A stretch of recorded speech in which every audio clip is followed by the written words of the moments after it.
Problem is, I'm all alone. When I came downstairs, the door was wide open and the snow was already blowing in by the shovelful. I couldn't believe my eyes. I yelled out for Bess, asked her why she didn't shut the damn door, shouted that we'd all be dead of cold no thanks to her, but I got no answer. And then I saw the little boys' boots weren't there and that their jackets weren't hanging on the rack. Then I knew she'd gone out with him. Never mind that even a girl as different as her ought to know that you never go outside when the blizzard's at its worst. Cole. You listening, God? I swear to you I'll never drink another drop. Whatever that bastard gave me is killing my head.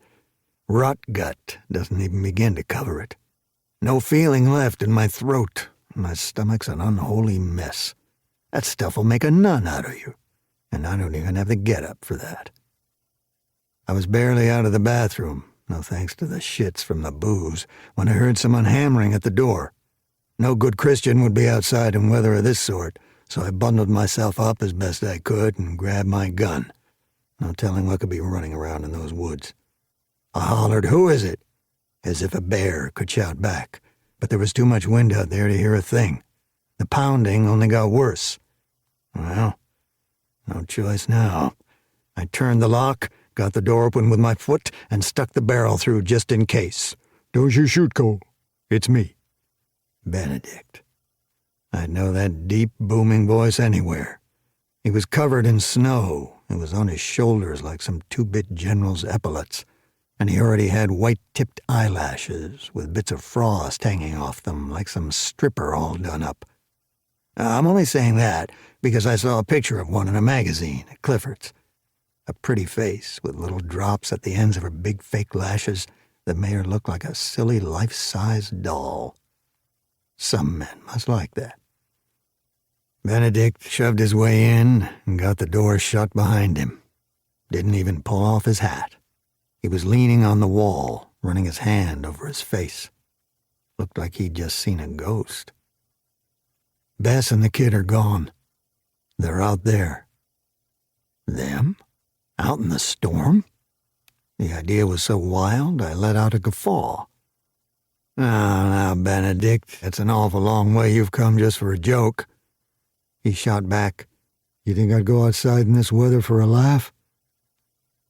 I took a good look at his face, and I could tell he was dead serious. Well, damn. If it was true, then they really were in the shit. The kid's all of 10 years old, that pipsqueak, and the woman wasn't the sharpest tool in the shed.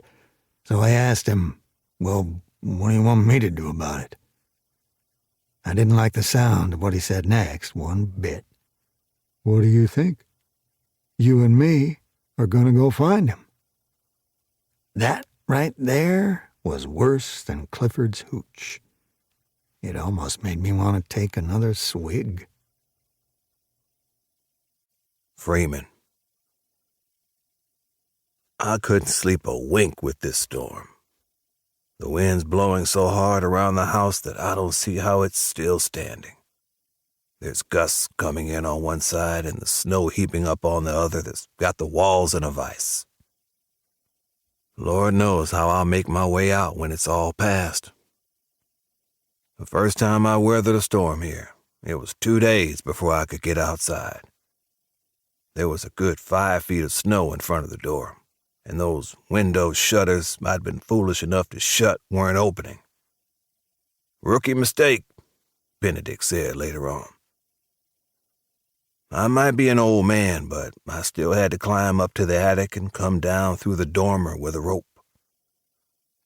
That wasn't easy going.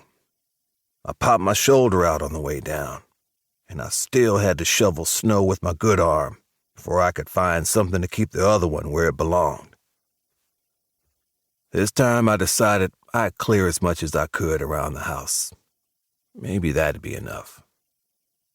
Staying alive isn't something you can just figure out as you go. Where I come from, nobody has to wonder if snow's going to shut them in. There's no snow, not one flake.